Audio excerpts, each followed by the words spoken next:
Grew up in the countryside. Homeschooled because my parents don't trust the government.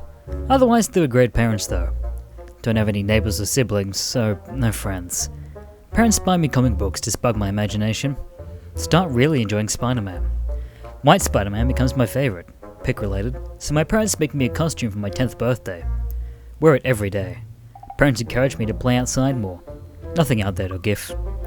Whatever, pretend to be Spider-Man while jumping around in the forest. Fast forward a few years. Always been tall for my age, and by the time I'm 15, I'm 6 foot.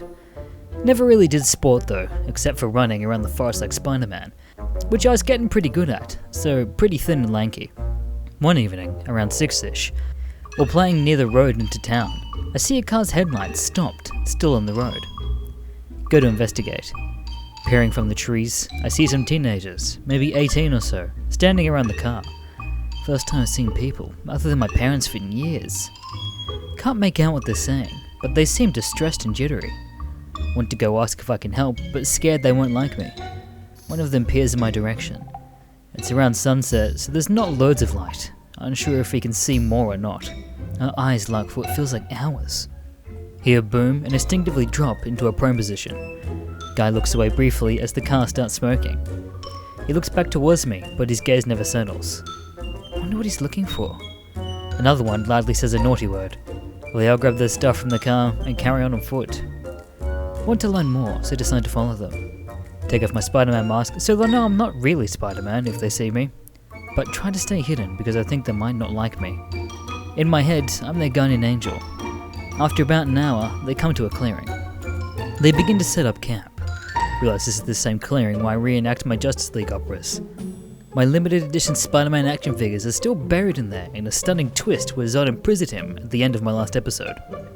Think I can casually walk over and explain the situation, but notice one of them is standing by their camp outskirt, looking pretty intimidatingly into the forest.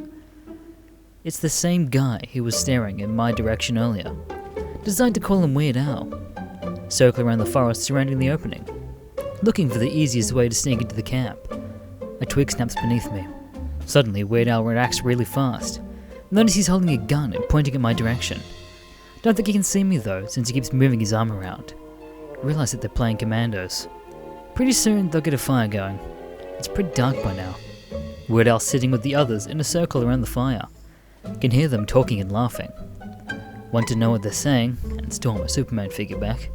Crawl on all fours towards the camp because I'm still playing Spider-Man.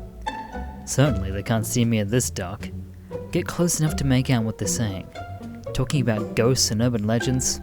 Never heard a good ghost story outside my comic book ones before. Lie on the ground listening. Eventually fall asleep to the stories. Wake up a couple hours later. Fire's still burning, but they're all gone. Probably inside the tents. Stomachchurning.jpg. See, they left some bags of food around. Figure they won't mind if I take some. Some weird plastic wrapping with something crunchy inside. Have to rip it open, but inside is a salty treat. Remember to grab my Spider-Man. Dig around and retrieve it. Worry about the fire. Notice it's attracting moths. I don't want these guys to attack by a swarm of moths in the morning. Also don't want to contribute to greenhouse gases unnecessarily. Use one of the water bottles to douse out the fire. Decide to head home for the night, but promise to visit them again tomorrow to see how they're doing. Scamper away on all fours again because I remember I'm still supposed to be Spider-Man. The next day. Don't tell my parents about the campers because I've never had real friends and I'm scared my parents will grow concerned. We turn around 5 in the afternoon with binoculars this time so I can pretend to have spiny vision. Just before sunset, so it's still bright enough. I'm still wearing my Spider-Man suit without the mask. Again, wait at the edge of the clearing of the forest, spying on them through my binocs. They've got new firewood, lots of it. Appear to be cooking a rabbit. Not cool guys, rabbits are our friends. Begin to wonder what rabbit tastes like. Remember I need to focus. Weird Al is by their tents looking at the forest, gun by side. On the other side of the fire, one of his friends is looking in the other direction and appears to have a gun too. See that they're finally taking commando seriously. The other 3 people, 2 girls and a guy, are sitting close together. The guy's tending to the rabbit and the girls are wrapped around a blanket. Watch them for a while. One of the girls reminds me of Mary Jane. Wonder if she could be my girlfriend like in the comic. Eventually go back to Weird Al. Feel something on my shoulder. Jump my binocs as I swat a spider away. Hear shouting. Look over at the camp. Weird Al's pointing a gun in my direction and shouting. The cooking trio back away. The other guy with the gun rushes to Weird Al's side. I'd call him Friendly Steve because he seems less tense. Friendly Steve points his gun in my direction too. What the fuck? Decided he's more like Angry Steve.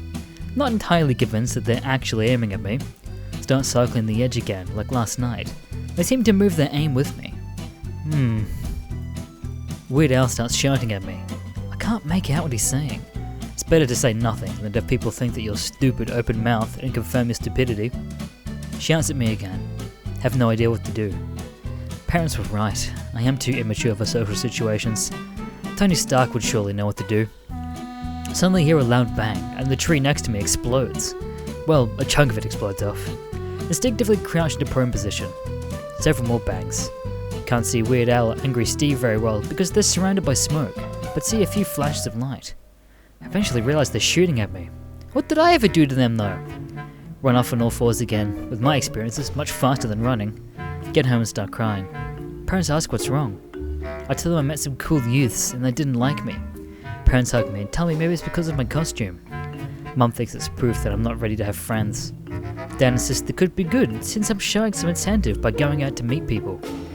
They settle on dressing me appropriately tomorrow so I could reintroduce myself. They assure me that if I just be myself, the kids will like me. Take comfort in their words. Next day, dress in an old t-shirt and sweatpants. Put on my best smile and head out to meet them. Mum offers me some cherries before I leave for good luck. Don't mind if I do. Must have eaten like 30 cherries. Had cherry juice all over my mouth. As I'm wandering through the forest, cherries attract flies, which caused me to stop paying attention and slip in deer feces. On the verge of tears because I smell like deer shit. Want to head back, but no! I have to be strong if I'm ready for friends! Heading towards the camp, I see Mary Jane wandering around the forest. She keeps calling out her name. Ben, I think. Still standing watching her. She sees me. At first she winces. Remember what my parents told me about being social. Smile at Mary Jane. Smile and the world smiles at you after all. Smile and the world smiles with you after all. She doesn't smile. She takes a step back. Have you seen my friend Ben? She says. She says it really fast. Repeat it back to her a couple of times to digest it and look down. Oh no, my parents say it's rude to break eye contact. Look back at her in the eyes. Well, she says. Again, I repeat it and think and then say, your friend Ben, I have not seen. So she'll think I'm mysterious and mystique. She notices covering her nose. Why? She suddenly looks really scared. I go to comfort her and she immediately runs off into the forest. That was weird. Carry on and come to the old river factory. You should never swim in it because there was a factory upstream that leaked its sewage into it. My dad was really upset about it, but apparently it wasn't illegal due to some weird loophole or something. Here talking, crouch low and walk downstream towards their voices, hiding behind bushes. See the Weird Al and Angry Steve playing in the water. See all this stuff about 100 meters away on the shore. They're guns! Guns are bad. My parents always say that it's the only resident on site. It's my duty to confiscate them until they're ready to leave. Walk over and take them. Weird Al and Angry Steve don't even notice, too busy playing. Guns are heavy, and so, after around 20 minutes, I put them in a ditch and cover them up with some leaves so I can get them later. Carry on towards their camp. Get there, and it's empty. Not a soul in sight. Rabbit leftovers are on the spit over the fire's remains. Since no one's around, I decide to take a bite of the rabbit, just to taste it. Easier said than done. End up accidentally breaking the spit, trying to tear a bit off. Lose my balance and trample over one of the tents. Whoops! Drew a peace sign in the dirt, a Kryptonian, as a way of apologizing. The rabbit didn't even taste very good in the end. Making my way back home. I would return in the evening. It gets dark out, and I've changed my clothes. I've completely forgotten about the cherries on my face. Mary Jane must have thought I was some sort of cherry bandit.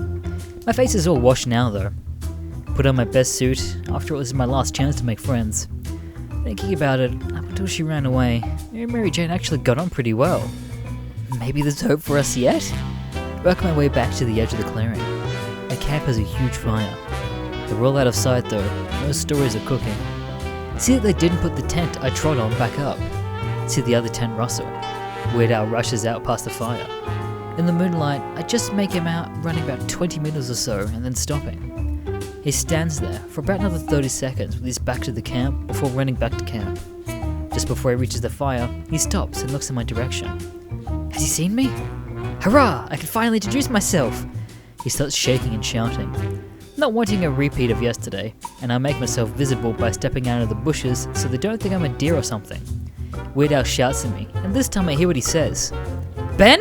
Is that you? I repeat it back, and then realise what I said. Of course I'm not Ben, idiot. Remember to smile. Find it hard to smile and talk, so I just shake my head. End up accidentally shaking my entire body. By now, the rest of the gang has come out of the tent. I say rest, but there's only 4 of them. One of the guys is missing.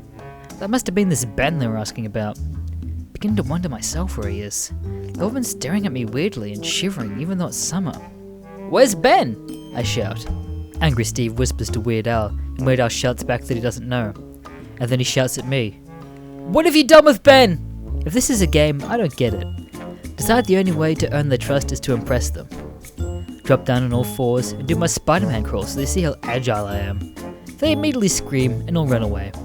How weird. Run after them. Matching their pace is surprisingly easy, maybe because the girls had short legs. Follow Weird Al into the forest. The forest shields the moonlight, so I can see only his silhouette. He turns to me. Roger, did you see that thing? It looked human, but its movements! I can't think of anything to say, so just nod. Weird Al keeps talking, saying how useful his AR would be right now. No idea what he means. Eventually meet up with the others. Celebrations all around. Finally they accept me. They must have been impressed by my Spider-Man crawl after all. Angry Steve says they should try and find the car. What about Ben? I muster my best Weird Al impression to show them I'm one of my many talents. I hate to say it, James, but I think he's gone, says the girl who's not Mary Jane. Who on earth's James? Suddenly Mary Jane stops walking. What is it, Sam? Angry Steve asks. Mary Jane whispers in his ear. He raises his arm and starts pointing at us while counting. Ben's not here, he says very slowly. Widow replies, yeah? Before suddenly standing up straight. He just screams, run! And takes off. And everyone scatters. Begin to think of my new friends are a little weird. Decide to go home. Never did find out what happened to Ben, and all that forest ditches, so he's probably just playing hide and seek. Still can't believe Weird Al and Angry Steve were just playing in the water. My dad says the factory's chemicals means of bathing in it will make all your hair fall out for sure. Anyway, that's my weird story. Thank you for watching this video. Make sure to subscribe to Mr. Green and check out all of his social medias down below. My name Goda.